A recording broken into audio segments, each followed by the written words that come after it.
Olá, hoje é 17 de janeiro de 2012 e essa é a 16ª edição do Ainda Sem Nome, seu podcast preferido sobre comunicação digital. Aqui de São Paulo, eu sou o Felipe Menhen e vocês devem estar percebendo que hoje não é o Caio que está abrindo os trabalhos.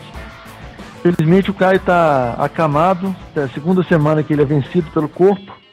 Na primeira foi uma gripe e ontem, como ele colocou no Twitter, ele estava com uma crise de hernia de disco. E a gente não podia deixar o podcast aí 3 semanas sem edição, então eu estou aqui na missão de editar e mediar esse distinto espaço aqui nas interwebs. E hoje eu trouxe o Alexandre da Bolt para conversar com a gente. Beleza, Alexandre? Beleza, Felipe. Estamos aqui do lado de cá de Belo Horizonte. Massa. E o Alexandre, ele é o cara que nos presenteou com o nome e com a logomarca desse podcast. Na verdade, o nome ainda sem nome, né? Eu só aproveitei a ideia e fiz a marca. Mas porque nos primeiros episódios, ainda sem nome, ele era o sem título ou alguma coisa desse tipo. A gente manteve umas 2 edições assim. E aí começamos com ainda sem nome. Agradecendo as pessoas que deixaram os comentários na edição número 15. Primeiro agradecer ao Walter Romano, o Valtim, pela participação especial, foi bem bacana. E agradecer também ao César Giannini, ao Júlio César, ao Luiz Carlos, Bruno Milagres, próprio Alexandre, o Álvaro Braga, a Helena e o Everaldo, que comentou ontem à noite, se não me engano. E hoje a gente tem 3 assuntos aí bem bacanas. Podemos começar, Alexandre? Claro, vamos embora. Vamos lá. O primeiro, quem mandou foi o Júlio, pelo formulário de contato do nosso site, que por sinal é o www.aindasemno.me. Lá você pode entrar, conferir as edições anteriores do podcast, comentar, cornetar, enfim. O espaço é seu também. Xingar, principalmente. Mas o Júlio, ele, pelo formulário de contato, ele fez a seguinte sugestão de pauta, que é a dificuldade de levantar, tratar e guiar de forma correta e inovadora os projetos digitais dentro de empresas que não são atendidas por agências. E quais são as dificuldades e os obstáculos encontrados nesse processo. E, Alexandre, acho que você pode, com sua experiência, acho que você pode dar seus pitacos a respeito desse assunto, né? Pois é, cara. Na verdade, esse assunto até é super interessante. Eu até te mandei, acho que te mandei isso ontem, eu escrevi um pouco alguns artigos sobre esses processos, né, de como é que você desenvolve um projeto e tal. E realmente é pertinente. Bom, eu só fiquei na dúvida, aí talvez você consiga me dar um esclarecimento melhor, assim, que não são atendidos por agências offline, como é que funciona, o que seria? Vamos dizer... Cara, eu tenho para mim, quer dizer, porque o comentário ainda não foi, o Júlio não foi claro nisso, mas eu tô entendendo que a gente está falando de agência online, né? Sim. Tratar e guiar de forma inovadora projetos digitais dentro de empresas que não são atendidos por agências. Na verdade, ele completa aqui, né? Muitas dificuldades e obstáculos são encontrados. Por exemplo, convencer o gestor, diretor e gerente de uma pesquisa, planejamento, arquitetura. Bom, falando principalmente desses pontos, assim, igual a primeira vez que eu peguei um projeto de usabilidade, de arquitetura, de informação na minha mão, se eu não me engano, foi em 2001. Né, já tem um bom tempo e a gente só foi ver isso aqui no Brasil. Eu lembro que de 2001 eu recebi isso, veio de fora, alguém conseguiu um PDF de um material, eu consegui esse material para a gente estudar, ver como é que isso era feito. Isso lá em 2001, para a gente aqui, a gente talvez nunca tinha ouvido falar suficientemente sobre isso e nem era prática. né, fazer. O máximo que a gente tinha era aquele organogramazinho, né, um fluxograma que você definia index, da index puxava um Fale Conosco, aí uma coisa ou outra e estruturava o projeto. Isso era o suficiente para você fazer um site, né? Então o cara que ia criar, ele definia quais os campos ele queria que tivesse formulário, como é que seria o Fale Conosco, e essa definição era feita assim, né? E já mais recentemente, pelo menos hoje, vamos dizer, na Bolt, que é o que eu mais tenho conhecimento, eu não me lembro de um projeto que a gente tenha feito que não tenha esta estrutura e esse planejamento. Inclusive hoje aconteceu, a gente estava falando disso ontem, né?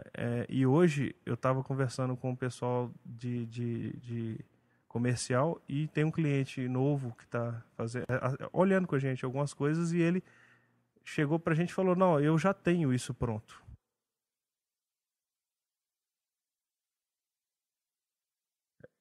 A gente eu não vou trabalhar em cima de um projeto do qual eu não conheço, né?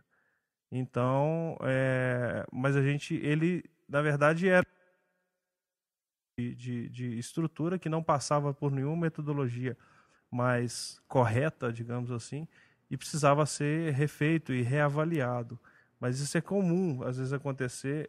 Agora, principalmente, quando eu li essa pergunta, eu entendi que ele estava falando sobre agências de comunicação em geral. Entendi. Né? E eu sinto que, às vezes, quando o cliente vem direto, sem passar por uma agência anterior, ou que atenda ele de forma mais, né, ou digamos offline, que não tenha uma cultura online, é mais difícil trabalhar com um cliente vindo da agência do que um cliente direto. Né? E a gente hoje, por coincidência, tem, não sei se é por sorte ou porque a gente tem exigido ou questionado muito isso, a gente não tem trabalhado mais. Dificilmente acontece de um cliente, como esse aconteceu essa semana, né, chegar e não querer fazer uma pesquisa. Então, assim, é uma realidade que eu acho que já está mudando. Isso já está acontecendo, pelo menos no que a gente tem trabalhado, a gente já não tem visto essa barreira mais.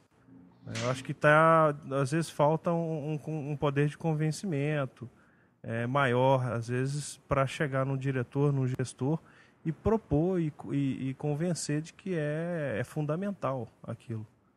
O que você acha disso, Gabriel? Cara, assim, eu já tive experiência dos dois lados do balcão, né? Já tive em agência e também já tive no lado do cliente. O que eu percebo, assim, na minha experiência como cliente, e eu cheguei para coordenar um projeto de internet onde as experiências anteriores não tinham sido tão legais assim. Sim. O que é normal, inclusive, na maioria das vezes. O que é muito normal. Acontece, né? Isso. E aí, eu fiquei... O que me surpreendeu positivamente quando, fiz a reunião com a agência, já tinha decidido mais ou menos como é que seria o projeto, e aí eu tive o contato, apresentar uma arquitetura para mim, mas assim, sem ser o fluxograma, mas era uma index, era um wireframe de uma index. Uhum. E eu falei, puta merda, esse negócio aqui, porque o problema do wireframe é que você tem que apresentar para alguém que tem uma capacidade de abstração muito grande, né? Nesse caso, a gente, só te interrompendo, ou a gente faz algo muito fiel, até com layout em algumas vezes, mas a maioria dos clientes isso é bom e é ruim, né? Mas depois eu explico um pouquinho desses pontos, a gente vai falar disso. Mas aí apresentaram para você um wireframe da Index? Mas assim, era assim, tipo, logo, xizinho, conteúdo Loren Y, aqui vai ter um destaque, aqui vai ter um... Eu fui apresentar aquilo ali e fiquei surpreendido com a abstração da minha gerente, que falou, olha, beleza, entendi o que é. E isso, quer dizer, você ganha... O seu ganho de tempo de produção é muito grande nisso, né? Porque o retrabalho diminui muito. Sim. Por outro lado, eu já tive que apresentar o wireframe quando eu estava em agência, Que aí foi aquele esquema que você falou, assim, primeiro convencer o que era um wireframe, porque eu acho que tem gente que já espera que você já apresente um layout pronto, assim, tipo, uma index já desenhada. Uhum. E segundo foi exatamente ter que explicar, na época até bati o pé de querer mostrar o wire, e o cliente não entendeu. Tipo, para que isso? Pula logo direto pro layout. Pro layout, que é isso que eu quero que vai me resolver. E aí eu acho que você tem que ter, além do jogo de cintura e de um certo conhecimento técnico, é saber dobrar, aliás, mais o conhecimento técnico que o jogo de cintura, é você conseguir convencer o cara do que o que você está apresentando faz parte de um processo e que ele tem um resultado final, e por isso que você está fazendo isso. Não é só jogar para a torcida, não sei. Bom, isso é uma coisa, quando você me mandou essa pauta, eu fiquei pensando, isso tem a ver com a forma de comprar comunicação que a maioria dos gestores ou diretores que já estão acostumados. Aquela velha mania de concorrência, por exemplo. Eu falo, toda vez que chega uma concorrência para gente, e se essa concorrência exige layout, eu falo que assim, só pode, os caras devem gostar de ser enganado. Sabe? Porque não tem como eu fazer um layout em uma semana e conhecer o negócio do cara, sabe? Entrar a fundo, saber o que o cliente dele espera, sabe? Não funciona dessa maneira. Então, quando a gente faz, eu já faço sabendo que aquilo é só para enganar o cara, para ele achar bonito e comprar de mim, e, sabe? Isso acho aí sim é um absurdo, né? E esse é um problema. Então você tem que mostrar, o que eu vejo na verdade é chegar pro cara e falar assim, existe um monte de coisa antes do layout que precisam ser feitas. Não adianta nada eu falar com você que o seu site vai ser lindo e maravilhoso do jeito que você está vendo aqui, se a gente não souber onde é o que o cara está procurando receber, achar no seu site, né? Se a gente não souber qual o nível de informação ele espera, né? E depois disso conhecer o próprio negócio do cara para poder fazer algo que seja mais coerente, porque em uma semana ninguém entende o processo de comunicação nem de uma padaria. Muito menos de uma empresa gigantesca, sei lá, como qualquer outra grande aí.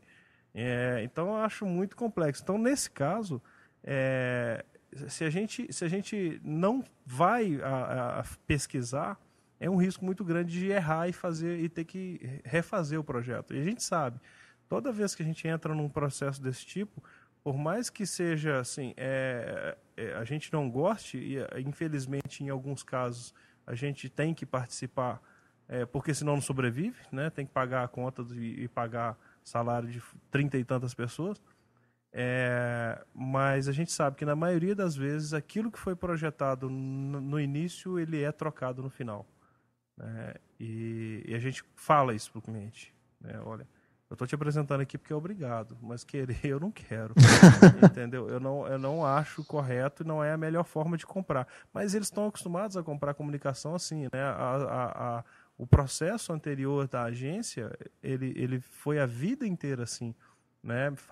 O que valia ali era muitas vezes uma frase muito bem feita e uma fotografia muito legal, né? Com a direção de arte bonita, tá resolvido. Só que quando você vai para a internet, é uma interface, né? E você tem um monte de gente do outro lado, e são várias pessoas diferentes que vão usar em máquinas diferentes, com computadores diferentes, experiências completamente diferentes, né? Não é uma revista que ela se apresenta da mesma forma para todo mundo. Não é um outdoor que é passivo. Uhum. Então, eu acho que é por aí que a gente deve questionar e sugerir o estudo. Uma vez a gente participou de um projeto, talvez uma das melhores experiências que a gente fez lá na Bolt, foi um projeto que a gente fez para a Fundep. Esse projeto até saiu na revista Web Design, que agora acho que é Wide, né? E o que era esse projeto? Era um projeto do site da Fundep inteiro, não sei se, acho que eram umas 400 páginas. É muito grande o projeto. E na época foi a Mapa que fez o estudo de usabilidade e o wireframe. E foi muito bem documentado, né? Então, quando chegou para a gente fazer o orçamento, já chegou o wireframe com o estudo. Estudo de métricas, de analytics, estudo de usabilidade, o wireframe já desenhado. E esse wireframe, particularmente, veio com alta fidelidade, ou seja, ele veio muito parecido com um layout mesmo. E o interessante é que quando chegou para orçar, chegou para a gente já o wireframe. Eu sabia exatamente o que cada uma das páginas ia ter. Então a chance de eu errar no orçamento é mínima, né? Isso já é um ganho para a empresa. E o interessante é que esse projeto seria desenvolvido só layout e HTML e CSS dentro da Bolt, e todo o sistema seria desenvolvido pela BHTech. Pô, você tinha uma empresa que fez o estudo, a outra que faria o layout e o HTML, e quem entraria com o sistema seria uma terceira. É a receita do erro, né? Só que, pelo contrário, quando foi tudo muito bem documentado e a gente trabalhou dentro dos processos, a gente adaptou a nossa equipe para trabalhar no mesmo processo do que a Fundep trabalhava. E com essa documentação toda, a gente conseguiu fazer todos os layouts e todos o HTML e entregar para a BHTech sem ter uma reunião entre nenhuma das empresas. Quer dizer, você ainda teve que ainda tinha o dedo e o processo de produção de um quarto, que era, no caso, o cliente, né? Exato. Então, o que acontece? Só foi possível porque tinha uma documentação e era bem executada. Se não, cara, é um caos, é a receita do caos esse projeto. E saiu no prazo e no dia combinado. O gerente de projetos na época é o Guilherme, que trabalha hoje na Bolt. E ele, no dia que o site lançou, ele estava em lua de mel. Imagina a cabeça dele lá. Só que a gente sabia que ia funcionar, porque foi bem feito, bem documentado. Agora, se não faz assim, você paga 3 vezes o valor. Por exemplo, e às vezes isso acontece. O cara prefere pagar um site 3 vezes do que pagar um que valeria 2,5 vezes e fazer uma vez só. Mas ele prefere errar 3 vezes. Isso acontece, mas a gente tem conseguido convencer, né? E cada vez mais a gente tem conseguido que os clientes entendam o que é a necessidade de fazer. Acontece do cliente não querer? Acontece. Aí, negar ou não. Eu mesmo hoje falei, se a gente não fizer o trabalho de arquitetura e estudo desse cliente, eu prefiro não fazer, neste caso, porque é um risco. Porque aí vai de cada um. Em alguns casos eu não prefiro não correr o risco. Mas sim, esse trabalho, no caso da Fundep, só funcionou dessa maneira porque foi bem feito e bem documentado. Senão, impossível. O que eu acho engraçado, assim, quando o responsável no lado do cliente, né, pelo projeto web inteiro, quando ele acha que, por exemplo, a pesquisa e planejamento, citando até o que o Júlio falou na pauta, é uma perfumaria. Quer dizer, você não colocar a importância que o seu projeto de internet vai ter no seu negócio. Sim. Quando você vai abrir até mesmo uma padaria, você tem que saber quem são os seus concorrentes no bairro, quanto que está o preço do pãozinho, o que eles têm de diferente. Por que isso não vai servir, por exemplo, quando você vai fazer um site? Que é um investimento tão alto quanto, né? Exatamente. E tão importante quanto, né, o próprio negócio, né? Exatamente. Um exemplo disso, a gente tem aconteceu recentemente essa questão do planejamento. A gente normalmente tem um relatório que é enviado semanalmente, aí combinado, né, com o cliente, mas geralmente é semanalmente. E nesse relatório a gente enviou para um cliente nosso que tínhamos levado 15 horas de planejamento e reuniões sobre aquele projeto específico. E que essas 15 horas elas estavam dentro de um preço fechado que era tanto. E o cliente não aceitou. Nunca paguei por isso. O planejamento. Eu falei assim, não, você já pagou. Não foi informado. Não foi informado que foi cobrado. A gente só está informando. né? Mas isso é interessante. E foi difícil de convencer que aquilo estava sendo era fundamental para o negócio dela. Não adianta a gente... E tanto é fundamental que hoje a gente tem uma sala só para isso. Então, mas é difícil. Realmente concordo que não é fácil convencer. A pessoa ela já está acostumada a pensar no formato que já vinha sendo feito, né, de anteriormente, da agência muitas vezes não cobrar nem por isso, e para ganhar num BV, foi até isso que eu falei no comentário, que esse vício se mantém, né, e ela teve ela não entendia por que a gente estava cobrando o planejamento, mas aí a gente gastou uma reunião de 1h30 para explicar que tem que ser feito o planejamento e tem que ser cobrado, porque a gente está lá e talvez seja a hora mais produtiva do negócio, né? Porque desenvolvimento, né? Se você não planejou, você vai desenvolver o quê? É verdade. Né? Então, eu concordo até que com esse levantamento, mas eu acho que isso já tem mudado. Se você tiver argumento suficiente, as pessoas compram. Eu acho que o que está faltando talvez seja, primeiro, coragem para tentar, e segundo, argumento para poder convencer, porque a gente ainda tem que convencer que planejamento é fundamental. Isso não é um problema de Minas, isso é um problema do brasileiro. O brasileiro não planeja. A gente vive sendo chamado de empreendedor, que o brasileiro é empreendedor, mas ele não é empreendedor sem planejar. Agora que a gente começa a ver plano de negócio, é novidade para a maioria das pessoas. Isso é planejar. Nada mais do que planejar. E assim vai ser na internet. O que você me diz dessa... Eu tenho até é um caso que até se aplica a essa questão do planejamento. Nessa mesma empresa que eu coordenei o projeto de internet, a gente era uma planta industrial que estava em expansão. E um dia eu estava conversando com o engenheiro e ele fala, não, a gente podia usar aqui o drywall, que é aquela parede de gesso, né? Sim. Aí eu falei, putz, mas aquilo ali funciona? Ele, não, aquilo ali é ótimo, mas tem um problema, você tem que planejar a obra 6 meses para construir em 2. Uhum. No Brasil a gente faz o contrário, a gente planeja em 2 para fazer em 6, porque você sempre chega no meio do caminho e fala, putz, podia ter uma tomada ali, podia ter uma porta aqui, enfim.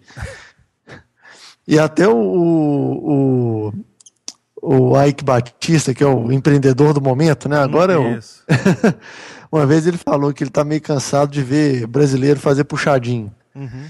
E isso se aplica para muita coisa que a gente falou aqui agora. Principalmente para web. Puxadinho. Exatamente. Web é lotado. O que tem de site puxadinho não é brincadeira. Tem muito. Tem bastante. Sistema puxadinho é uma beleza. HTML puxadinho. Uma semana atrás, a gente estava falando exatamente sobre isso numa reunião com um cliente. Ele tem um sistema, ele queria ampliar esse sistema e atender algumas coisas a mais, só que o sistema foi feito há alguns anos, já precisava de ter refeito. Ele está funcionando, mas você sabe que tem coisas que precisam melhorar. E aí a gente tomou a decisão, não, vamos refazer do zero, o programa vai ser feito de novo. Então, assim, por mais uma vez a gente ainda conseguiu convencer que valia a pena refazer o estudo, entender a realidade de hoje e tal. Mas é exatamente isso, para evitar de fazer puxadinho, porque o puxadinho pode funcionar agora, uma hora ele vai dar um problema. Ele funciona durante um momento ou por uma necessidade específica. Na hora que o negócio, você precisa escalonar o negócio, não tem jeito. Principalmente site, HTML... você vê muito disso, né? Eu cansei de passar a noite, às vezes, tentando corrigir erro em programação de alguém. Eu cansei, já foram várias noites que eu fiz por causa disso. Eu lembro disso exatamente, eu até vou lembrar, quando eu conheci o Gazelle, por exemplo, eu conheci por causa disso.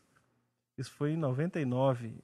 Entrou um projeto. Quando eu abri a Bolt, a gente abriu a Bolt e entrou um projeto que o Gazelle tinha feito em Flash 3. Imagina.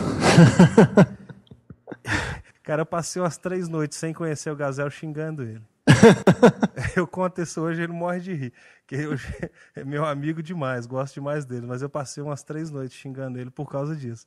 De ter que fazer um puxadinho num projeto de outra pessoa que tinha com baixa documentação. Então, assim, pesquisar, cara, pra gente hoje é talvez o ponto mais importante do projeto. A gente prefere, igual você falou, gastar 2/3 do tempo pesquisando e um só fazendo do que o contrário. E o normal acontecer no Brasil é exatamente o contrário. A sua dor de cabeça vai ser muito maior se você fizer o contrário. Exato. E o Gazel, quer dizer, se o Gazel, agora você pode falar pro Gazel que você falou mal dele no nosso podcast, ele pode usar a caixa de comentários deste episódio para fazer a sua defesa. A sua defesa, exatamente. Daremos mais que 2 minutos para o Gazel fazer isso. Não, mas isso foi em 99, tinha acabado tava lançando o Flash 3, estava indo pro 4. A história é bem antiga. Isso em 12 anos, vocês não conseguiram, 13 anos agora, vocês não conseguiram resolver isso, então... Não, o Gazel hoje é amigo meu, esse cara, ele é fantástico, eu gosto dele. Massa. Bom, fica aí o espaço para os nossos 17 ouvintes também comentarem das dificuldades em convencer os gestores sobre a importância de pesquisa, planejamento e arquitetura, por exemplo, dentro de um projeto de internet. E quem é gestor, diretor, quem coordenou um projeto do lado do cliente também pode falar da dificuldade que teve, se foi a primeira vez que ouviu isso na sua experiência nesse tipo de projeto. E só para finalizar aqui, na verdade, o que eu acho que a gente precisa muitas vezes questionar. Se você está pensando em chegar lá para o seu gestor e seu diretor e propor isso, e se acha que ele vai ser resistente ou ele está sendo resistente, procura se informar um pouco mais sobre o assunto e questiona e pergunta se vai construir um prédio e não vai fazer a planta, né? Não é mais ou menos a mesma coisa, sabe? Você não vai calcular, por exemplo, que vão ter 3 andares e a fundação vai ser para 1, sabe? Então é mais ou menos a mesma coisa, fazer um site, você vai lá e prevê que ele vai ter 1.000 acessos diários, quando você põe ele no ar ele tem 40.000, é a mesma coisa. O que vai acontecer com o site? Ele vai cair. A infraestrutura não foi pensada para isso. Então acho que vale aí um poder de convencimento, porque a dor de cabeça de quem vai produzir vai ser bem menor e da empresa, muitas vezes, ela vai gastar menos. Por mais que ela pague essa pesquisa e pague até caro, no final da história, o montante somado é menor do que o montante de erro que vai vir acontecendo para frente. Não tem, as horas de manutenção não vão compensar esse gasto inicial, né? Exatamente. Bom, fica aí o espaço para quem quiser comentar este longo primeiro bloco, mas que foi muito legal. Agora, a nossa segunda pauta da noite foi a seguinte: o Publiminas, o site publiminas.com fez uma pesquisa no começo do ano, no fim do ano passado, na verdade, qual era a agência mineira que você gostaria de trabalhar. Não lembro qual podcast que a gente falou a respeito disso, mas eu lembro que a gente falou que não era a melhor... a dinâmica da pesquisa e a mecânica dela não era relevante, quer dizer, você não ia conseguir gerar resultados relevantes para qualquer coisa que você fosse fazer com esses números. No começo desse ano, no dia 9 de janeiro, saiu o resultado da pesquisa e eu confesso, Alexandre, que eu fiquei espantado que a Tom foi a agência que as pessoas mais gostariam de trabalhar e ganhou com uma ampla vantagem em relação, por exemplo, a Lápis Raro. Sim. A Tom ficou com 22,2%, a Lápis Raro com quase 10,6%. Eu estou procurando aqui, só para te falar, foi ainda sem nome número 13. Isso, ainda sem nome número 13. Nem faz tanto tempo assim, olha só. Pauta 3, a terceira pauta. E aí, o que é engraçado, assim, que nessa pesquisa, as 4 primeiras são agências A Lápis nem tanto, né? Mas assim, que eu pelo menos conheço há muito mais tempo como agência só de offline. Posso estar enganado. Digamos assim, tem mais tradição, foi mais Isso. reconhecida nesse sentido. Agora, sério, o que dá para tirar dessa pesquisa? Para mim, não dá para tirar absolutamente nada, pelo jeito que ela foi construída. Bom, rapidinho, quando chegou para mim, eu não lembro nem através de quem, esse link chegou para mim, se eu não me engano, foi alguma coisa no Facebook que alguém postou.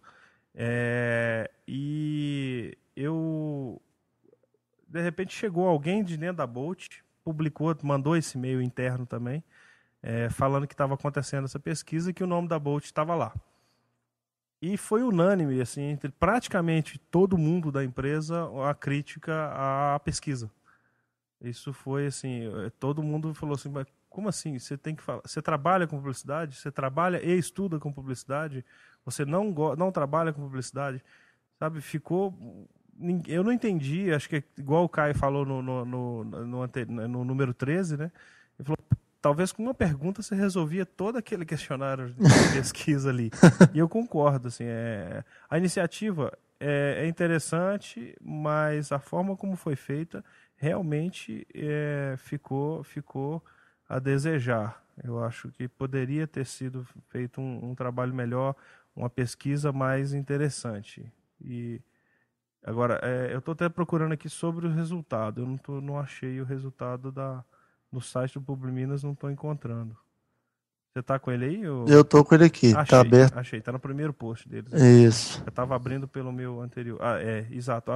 O que deu aqui, a Tom, né? A Tom com 22,21%, né? E a Lápis Raro com metade disso. Realmente é uma diferença bem grande, né? E a gente tem aí Plan B e Bolt no quinto e no sexto.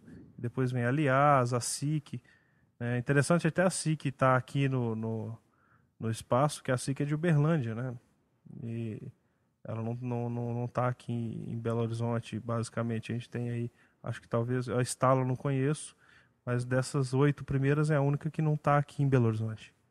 Agora, isso é uma coisa também que eu acho engraçado nessa pesquisa, assim, não estou colocando em xeque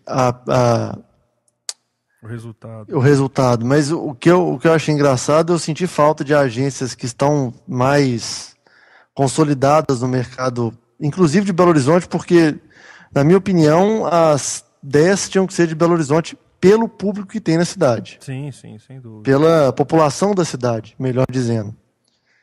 E eu senti falta de algumas agências aí. Assim, eu não sei, como eu falei, assim, eu não consigo tirar nenhum resultado dessa pesquisa. Eu não sei se a Tom ela é super legal para trabalhar, se as pessoas que trabalham na Tom falam com os amigos, olha, eu trabalho na Tom e é super legal aqui, então, bicho, todo mundo tem que trabalhar aqui. Uhum. Ou eu não sei se todo mundo da Tom votou. O que acontece, né, no caso. Eu estou tentando abrir aqui, na verdade, os finalistas do Prêmio Minas de Comunicação, porque aqui a gente vai ter uma ideia, né, geral das principais agências, né, eu acredito. Uhum. E a gente está vendo assim, por exemplo, aqui nós temos a SIC entrou, a Lápis Raro, a RC. Deixa eu só comparar aqui. Nós temos a RC não consta aqui nos 10 primeiros, né? Ou conta, conta no terceiro, está aqui. E nós temos a Filadélfia, que também está. A Solution entrou nesse ranking. Não. Tá? E é uma empresa que, por exemplo, no caso aqui, ela está muito bem. Não, desculpa, a Solution entrou em 15º. 15º, que é dela, 15º, exato. Tá, e a gente tem uma empresa que tem aqui bastante coisa aqui na categoria jornal, por exemplo. A gente tem ela na parte de revista, tem bastante coisa da Solution. Então, assim, realmente, eu não sei como é que foi feito a pesquisa, e eu vejo que no post aqui ele até questiona, falando que teve, né, a participação foi legal, em grande parte surpreendeu, mas ele falou que muita empresa votou nela mesma. Muita gente da mesma empresa, né? tá? Votar o dia inteiro na sua empresa não fará dela a mais desejada de Minas, né? Teve um recadozinho aí para alguns. Realmente a gente ficou aqui, né, em sexto, mas a gente nem usou essa informação para fazer nada, assim, porque realmente, principalmente por causa da pesquisa, eu achei que ela foi muito mal aproveitada e talvez não tenha sido assim tão relevante. Mas eu não sei o que você acha da. Bom, o que eu acho que, assim, para ter uma relevância essa pesquisa, isso eu estou falando agora, assim. Primeiro, se você não tem nenhuma relação com publicidade, teoricamente você não vai querer trabalhar Numa agência de publicidade. numa agência, exatamente. A outra é a seguinte: por que você gostaria de trabalhar naquela agência? O salário é melhor? As condições de trabalho são legais? Os clientes são interessantes? Isso é uma informação muito válida. Né? O benefício é legal, eu vou virar 16 noites por mês trabalhando, sabe? Então, assim, isso são informações relevantes para você saber se a agência X é interessante ou não do que a agência Y para você trabalhar. Concordo. Talvez essa pesquisa ela pode ter sido espelhada naquelas pesquisas da Exame, né, as 500 melhores empresas para se trabalhar, etc. e tal, mas tem uma metodologia nisso que claramente não foi seguida nessa pesquisa. Eu acho que é uma iniciativa muito legal, mas não do jeito que foi feito. Daria para extrair muito mais dados interessantes e com a participação dessa de 1.000 e tantas pessoas e tal, daria para se extrair mais dados. Eu estou procurando aqui, na verdade, eles fizeram essa pesquisa a partir de uma pesquisa que foi feita pelo Brainstorm 9. Uhum. E eles fizeram essa pesquisa, agora eu não sei se ela foi exatamente igual ao mesmo tipo de coisa, mas tem aqui, eu abri aqui o post e eu estou procurando. Não tem aqui o que foi respondido, mas o gráfico, inclusive, é até muito parecido e tal. Deixa eu achar aqui. Na verdade, acho que eles pegaram a mesma pesquisa, porque tem o mesmo tipo de dado aqui. Entendi. Então tá assim, 49,77% disseram que trabalham com comunicação. Responderam que estudam e trabalham com comunicação. Né? Então, aparentemente foi replicado a partir do que foi feito pelo Brainstorm 9 aqui. Né? O que é mais um erro. Se os caras já erraram lá, a gente errar aqui é só copiar o erro, né? Copiar uma coisa que foi feita lá que não foi boa.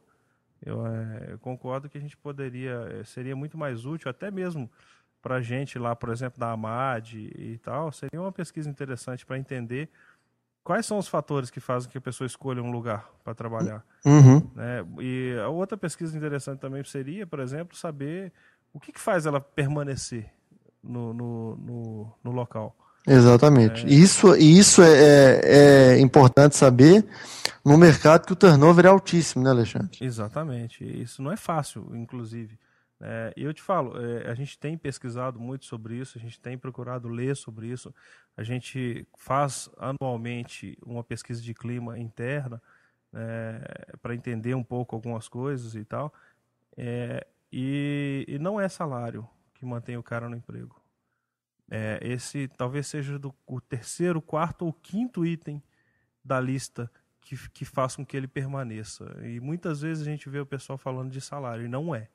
Isso já vi alguns materiais sobre isso, e a gente, com pesquisa, a gente viu que não é o salário que faz com que a pessoa se mantenha. São outros fatores aí, tem realização, tem carreira, tem um monte de outras coisas que fazem que as pessoas escolham permanecer na empresa. Né? E a gente tem feito entrevista sempre que entra um funcionário novo, e uma das perguntas que assim é normal a gente perguntar é por que você quer trabalhar aqui, né? O que te fez escolher vir trabalhar aqui? E isso aí, pra gente essa resposta é muito legal, assim, é sempre muito boa entender, E eu não lembro de ter ouvido uma pessoa falar que é porque está pagando melhor ou porque tem alguma outra coisa. Geralmente são outros fatores. Isso é interessante. Então, talvez esse dado seria muito mais importante saber do que saber quem trabalha ou não com publicidade. Exatamente. E, cara, eu achei legal a Bolt fazer pesquisa de clima, assim. Eu acho que é um negócio que dá tanta luz depois, assim, para novas ideias e um planejamento de médio prazo que eu acho que teria que ser uma prática mais comum, entendeu? Eu vejo pouca gente fazendo. Isso pra gente, a gente acabou de fazer a do ano passado, a gente está compilando os dados ainda, mas é o segundo ano que a gente faz. E boa parte do que a gente mudou dentro da empresa, desde estrutura, reforma, sala nova, funcionalidades e cargos e tal, boa parte dessas mudanças a gente identificou com a pesquisa de clima. Não foi nada que a gente quer um escritório bonitinho com a cara do Google. Não, a gente foi lá e perguntou o que as pessoas querem. Como você quer? E uma das perguntas foi, por exemplo, a Bolt parece um escritório de advogado. E parecia, cara. É verdade. E aí a gente falou, realmente, então vamos fazer uma reforma. E aí a gente foi pegando os pontos e definindo ali o que era prioridade, o que dava para ser feito agora, o que era médio e longo prazo. E aí você consegue planejar, né? Você planeja o resto do ano inteiro a partir disso. Até mesmo questão de o que as pessoas... A gente tem uma reunião diária, Não, na verdade essa reunião acontece geralmente na sexta-feira, onde os times falam o que foi bom e o que foi ruim na semana. Desde fulano de tal chegou atrasado, isso me atrapalhou nesse ponto, e desde coisas boas, isso aqui foi bom, isso aqui foi ruim. Todas as semanas a gente recebe um relatório com o que foi bom e com o que foi ruim naquela semana, e com o relatório, o gráfico de produtividade individual e geral de cada um dos times. É um jeito que a gente achou de conseguir ir sanando os problemas ao longo que eles vão aparecendo. Porque aparecer problema vai aparecer sempre. Sempre. Aliás, é até bom que tenha problemas, né? Exato. Inclusive, eu falo isso com o cliente. O cliente, às vezes, reclama que está tendo problema com um cliente qualquer. Eu falo assim, ter problema não é ruim, desde que você resolva. O problema é se não resolve. Então, assim, essa questão a gente já fugiu já um pouquinho do tema, né? Mas normal. É recorrente. Práticas ainda sem nome, a gente estourar o tempo proposto e também fugir do tempo. Nós já estamos com 36. Mas é uma coisa que a gente tem feito e que tem funcionado. É uma experiência que inclusive, sugestão do Guilherme, que hoje está com a gente no planejamento, que fosse feito isso. E a gente tem feito, e para a gente tem sido muito valioso, assim, essas informações. E às vezes a gente conversa com o pessoal que trabalha com a gente e fala assim, nem sempre essa mudança vai ser na velocidade que você gostaria. Mas que a gente sabe que precisa, que vamos mudar na medida do possível. Isso existe. A gente acabou de fechar agora, amanhã tem uma reunião sobre isso, sobre o orçamento do ano que vem. E tudo previsto na pesquisa de clima está previsto no orçamento. Então, até, por exemplo, faculdade de funcionário, e tem um monte de coisas que foram questionadas ou sugeridas na pesquisa, e a gente está levando isso para dentro do planejamento anual. Então, assim, ajuda. Acho que era legal se todo mundo fizesse, faz uma diferença boa. Assim, você vai perceber coisas que às vezes você não via. E que outra pessoa com outro olhar vai enxergar. Então é importante fazer. É importante, quer dizer, aí se você você vai ter números e vai estar claro por que a agência por que tal agência é o lugar que todo mundo deseja trabalhar, ou então, igual a gente falou, por que é o lugar que tem menos turnover. Tem menos turnover, que é o negócio que honestamente me assusta, assim, o turnover dentro de agência E, óbvio, isso não é um problema ou uma característica do mercado de Belo Horizonte. Mundial. Aqui em São Paulo eu vejo isso também com uma grande frequência.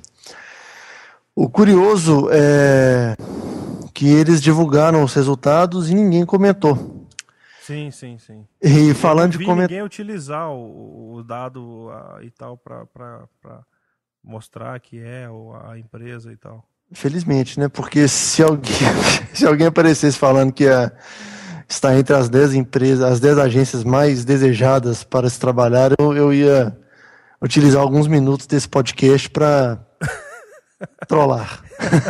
Inclusive você ameaçou isso. Ameacei. Eu reforço aqui a minha ameaça. Estou de olho. Certo. E como na falta de comentários, a gente ainda usa esse tema para o nosso terceiro e último assunto da noite, que foi um post que o Narcélio colocou no Google Plus, e a gente fica discutindo aí se o Google Plus ele é bom ou não, se ele vai vingar ou não. Pelo menos serviu como uma pauta para o nosso programa. É uma matéria do Mashable falando que os comentaristas de matérias que usam pseudônimos são melhores comentaristas do que quem usa o seu nome real ou, obviamente, mais relevantes dos que usam, dos que são anônimos. E isso a gente já tinha discutido num dos primeiros podcasts. Eu lembro dessa discussão, que o Caio até falava que em alguns projetos a pessoa é obrigada a colocar o nome real para que comente. Em outros a gente tem comentários, em geral, comentários muito ruins ou muito negativos, e geralmente a pessoa se esconde através de anonimato e tal. Exatamente. E essa matéria do Mashable é muito legal porque são números assim que eu confesso que eu fiquei espantado. Porque eu jamais imaginaria que pessoas com apelidos deixariam comentários melhores do que pessoas com a identidade real. Concordo. E vale dizer o seguinte, que a qualidade dessa pesquisa ela foi determinada pela frequência que os comentários foram curtidos ou marcados como spam, deletados e tal. Pela interação com aquele comentário. Uhum. E assim, eu acho que essa questão do comentário, e posso estar falando algo que eu já falei anteriormente, ela tem muito a ver com a plataforma que o cara vai escrever. Eu acho assim, cara, não dá para querer começar uma discussão minimamente relevante em comentário da Globo.com, do G1, do YouTube, entendeu? E isso sendo nos três casos, pseudônimo, anonimato ou identidade real. Você não vai conseguir manter um nível de qualidade. Não tem jeito, é impossível. Agora, vejo isso constantemente. Eu desisto. Tem horas que eu leio 2, 3 comentários e falo, não vou nem entrar na conversa porque não dá. Inclusive eu lembro que no caso o Caio estava falando sobre aquela agressão que teve a uma menina aqui em Belo Horizonte, né? Eu lembro que ele usou, que algumas pessoas, e logo que ele falou, eu entrei no post relacionado e tinha gente defendendo o cara que jogou um copo de alguma bebida na menina, o cara que quebrou o braço da outra lá e tal. E teve gente que defendeu, né, o cara, o que o Caio chamou de troglodita. Cara, é quase impossível você manter um nível num lugar que seja completamente aberto e tal. Eu vejo isso porque eu coordeno um fórum sobre pescaria. Eu, junto com um amigo meu, a gente tem hoje talvez o maior fórum do assunto no Brasil. A gente tem em média de 30 mil visitas únicas mês, com 12 mil pessoas cadastradas. E lá é obrigatório que a pessoa ponha nome, sobrenome e foto. Né? E ainda assim, é difícil de manter alguma discussão que seja um pouco mais quente dentro dos eixos, para não passar da conta e tal.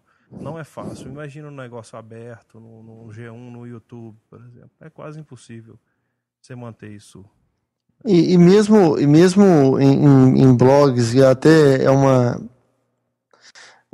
das coisas que essa matéria fala, que mesmo quando você coloca o plugin do Facebook para incentivar como a área de comentários do seu site, ainda assim os caras que comentam com pseudônimo, eles foram responsáveis por 61%.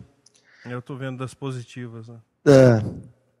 Então, assim, essa questão, eu acho que essa questão da qualidade do comentário, ela realmente ela independe de como a pessoa se apresenta, né? Mas eu ainda tenho para mim que o cara anônimo, ele tá, em 90% das vezes, ele quer falar com medo, ele tem medo de assumir a identidade dele. Concordo. E eu te falo que a grande maioria acontece assim, ou às vezes a pessoa tem um perfil só para isso. Já vi isso acontecer em algumas vezes. Tem um vídeo que eu postei no YouTube uma vez, ele está com 34 mil views, e aparece tudo, cara. Você vê a música, é uma música do AC/DC, no caso, e você tem um cara que odeia AC/DC, vai lá e fala mal, aí vem o outro que gosta. Quer dizer, a discussão inicial já se perdeu há muito tempo, o cara não se dá o trabalho de ler o que está anteriormente. Então, na hora que chega no final, cara, você já está brigando por outro assunto que não tem nada a ver com o que foi no início. Vi isso acontecer com um amigo meu recentemente, aquele caso que um taxista, não sei se você viu sobre isso. Eu vi que os caras estavam saindo uma festa. Isso, lá por no... acaso, o cara era o cara que sofreu a agressão é irmão de um amigão meu. E é muito próximo. Eu viajei com ele esse final de semana agora. E eu vi, assim, na matéria que saiu, não lembro em qual site foi agora, tinha comentário falando que os caras estavam bêbados e que o taxista que estava certo. Eu falei, cara, como assim? Você não estava lá? Como é que você pode, sabe? Então você tem todo tipo de coisa. E normalmente eu vejo, eu não posso estar errado, mas o que normalmente acontece é que esse tipo de coisa geralmente é feito por anônimos. Em geral, isso em qualquer lugar. Já vi isso no blog da Bolt. Sempre que a gente tinha um comentário negativo, ele era feito de forma anônima. Então, assim, eu acredito na informação que está aqui, mas eu pensava completamente diferente. Eu via Pois de outra forma. Agora, eu não sei também, e aí, bom, seguindo a tradição do podcast de extrapolar o que a gente está falando, se a qualidade do comentário, seja ela, ou seja qual for o nome do autor, se ela tem muito a ver com o tipo de moderação que o dono do espaço faz. Eu não estou falando de deletar comentário, de censurar, mas de ter uma postura proativa de manter aquele espaço minimamente saudável. Concordo. Eu não acho, por exemplo, no UOL você não consegue, é impossível você fazer essa moderação, acredito.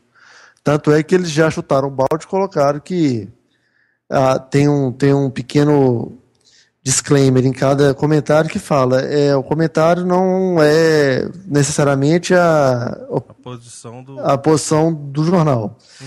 Agora, eu nunca vi nenhum comentário bom, digo de qualidade, não estou falando se é positivo ou negativo, se é descendo pau ou não. Por exemplo, no UAI e no Tempo, em qualquer portal mineiro, entendeu? Que eu acho que não tem nenhuma moderação em cima daquele espaço. Então, assim, é um lugar que é entupido de caras com pseudônimo falando merda. Concordo. Você não tira nada daquilo ali. É difícil de extrair alguma coisa boa. Recentemente a gente teve um problema com isso. Nesse fórum, saiu uma matéria numa revista em que o cara que escreveu a matéria, até amigo meu, ele falou que tinha capturado o recorde brasileiro de uma espécie de peixe. E só que na matéria ele não põe a medida e nem o peso, não comprova a medida e nem o peso daquele espécie, daquele peixe. Bicho, o mundo inteiro que conhece o assunto criticou, com críticas muito construtivas. Só que alguns entram naquela onda de chutar cachorro morto e fala coisas absurdas, cara. Só que lá, por obrigação, ele tem que entrar com o nome e sobrenome e a foto. Então a gente sabe quem é. Mas imagine, se nesse caso esses caras ainda fazem assim, no lugar que não tem moderação, que não tem ninguém para falar, opa, não é bem assim, vai com calma, ou não, né, questionar, a discussão vai para qualquer outro lado, menos o da qualidade. Isso aí você acaba não aproveitando. Por mais que tenha 1, 2, 3 pessoas naquele monte que comenta, que queiram até discutir o assunto, mas infelizmente a grande maioria não está interessada em algo produtivo, né? Isso é normal. Mas aí eu não li completamente a matéria. Ele cita, por exemplo, aonde é que foi feito e através de que tipo de post, porque eu acho que até a forma de se postar pode influenciar negativamente num post ou positivamente. Não, ele foi, não especifica não. O estudo ele é só do post, especificamente dos comentários. Eu acho que até mesmo o próprio assunto influencia na qualidade do comentário que se vê. Por exemplo, saiu agora no Facebook, eu vi hoje à tarde sobre aquela matéria da Veja, né? De que a Veja diz que devia acabar com o ensino de algumas matérias nos cursos porque eles só serviam para fazer propaganda do governo. E coincidentemente eu vi bons comentários, assim. Eu vi bons comentários, mas acho que surgiu talvez num meio diferente, assim, de público. Quando você lida com um público aberto, o risco de se ter uma baixa qualidade é grande, né? Aí eu acho que é um pouco irrelevante o que se comenta. Às vezes a gente até não lê porque sabe que não vai ter muito retorno daquilo. Às vezes eu entro numa discussão e já penso assim, eu vou conseguir tirar alguma coisa disso? Se passar na minha cabeça que não, eu já não entro. É melhor. Eu não sei, às vezes eu entro e penso depois, mas... Ontem mais ou menos aconteceu isso comigo também. Eu falei, putz, dá pra pagar, velho? Vamos começar tudo de novo, sabe? Aquele negócio que não... Agora, essa dica do Narcélio é interessante, assim. Eu acho que a gente podia ver alguém podia fazer esse estudo nos portais e sites brasileiros. Não os portais, eu acho que talvez em sites de nicho, talvez a gente consiga ter um número mais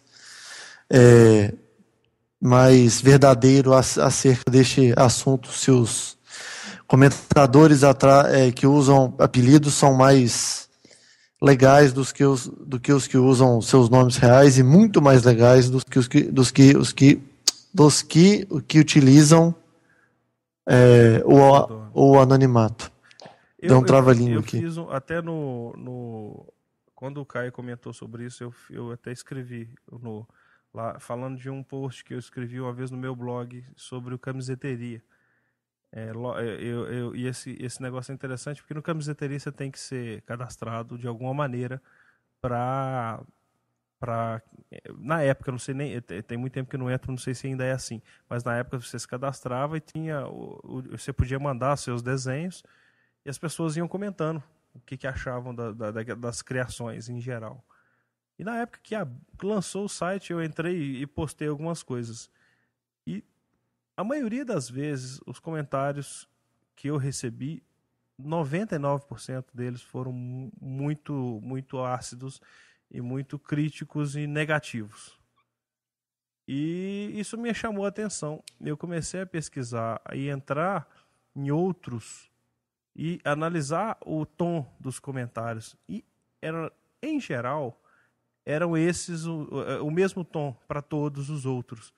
E uma coisa que eu achei interessante é que a maioria das pessoas que comentavam, quase a totalidade, eram pessoas que tinham se cadastrado, mas não tinham enviado nenhum projeto, nenhum desenho.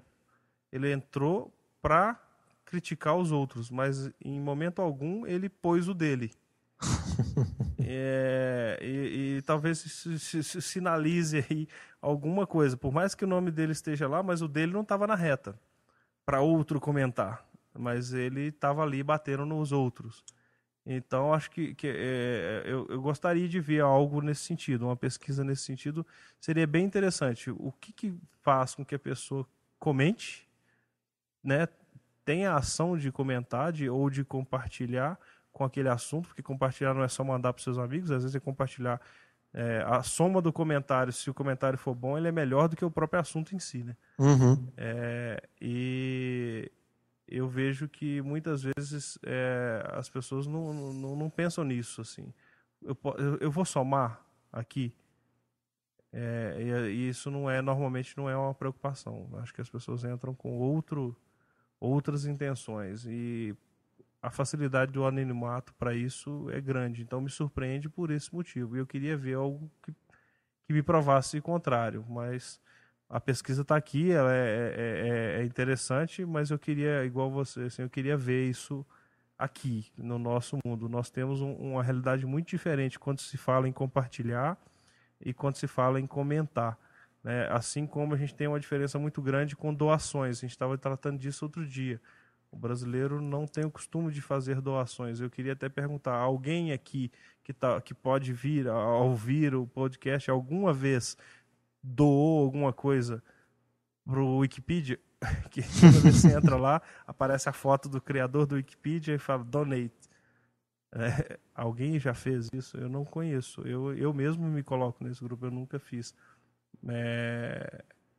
Mas talvez seja uma coisa de brasileiro, né? Tem uma amiga minha, por exemplo, que ela estava querendo colocar silicone, né? E ela entrou num site, uma rede social, se não me engano, americana, onde você entra e as pessoas doam o dinheiro para você colocar silicone. A contrapartida que ela ia dar depois que ela colocasse para aqueles caras que doaram, não sei. Mas interessante é que ela já tinha, se eu não me engano, ela estava com $900 de doação por silicone. Nenhuma, se bobear, acho que nenhuma era brasileiro, né? E a gente não tem uma cultura de doar e nem de compartilhar e nem de comentar, né? Isso é natural, talvez, nosso. E eu vejo isso acontecer em comentários. Quando os comentários são positivos, eu entendo, eu percebo que existe, de alguma forma, existe algum interesse ali, principalmente no nosso mundo de publicidade. Se for a DM9 que publicar alguma coisa, muita gente vai entrar lá e vai querer mostrar que conhece, porque quer ficar bem na fita, para de repente numa possível oportunidade de trabalho. Mas se for uma agência menor que coloca algo tão relevante, não vai ter tanta participação, não sei, né? Se existe um jogo de interesses aí também. Eu não duvido, infelizmente eu não duvidaria disso. E essa questão da doação, eu acho curioso você ver, por exemplo, dessas filarmônicas americanas, todas com orçamento assim da casa, tipo de $100 milhões, e 90% é de doação. Sim, a gente vê isso com time de basquete, com universidade. O cara estudou naquela universidade lá e se formou e foi muito bem sucedido. O cara vai e doa parte do dinheiro dele para a universidade. Você vê isso com certa frequência. Trabalhar com doação. Acho que a política americana ela é muito focada até em doações de pessoa física, coisa que aqui no Brasil é proibido, né? Lá não. E a gente vê isso acontecer. Eu tive na França uma vez e conversando, não lembro agora com quem, era uma mulher, e ela comentou que dia tal ela fazia trabalho comunitário. Que legal, tal, você gosta? Não gosto. Mas eu faço porque eu sei que se eu fizer, vai ser melhor para mim lá na frente. Sabe? Ela vai estar ajudando alguém que esse alguém vai de alguma forma contribuir para ela de algum outro jeito lá na frente. Ela não é que ela goste, é que ela acha que é preciso fazer. E eu não vejo isso acontecer aqui, com tudo, com fiscalização, com tudo. É uma coisa que a gente sempre transfere para o outro. A responsabilidade é sempre do outro, nunca minha. Então, eu acho que é uma cultura que a gente tem que tentar entender, talvez, como é que funciona aí. E passar isso para as nossas... Enfim, passar isso porque a gente pode deixar para os outros, né, Alexandre? Sem dúvida, sem dúvida. Nem que seja num reles comentário de blog. E eu te falo que por exemplo, a gente, em discussões igual essa aqui, muitas vezes as melhores ideias saem nessas horas, né?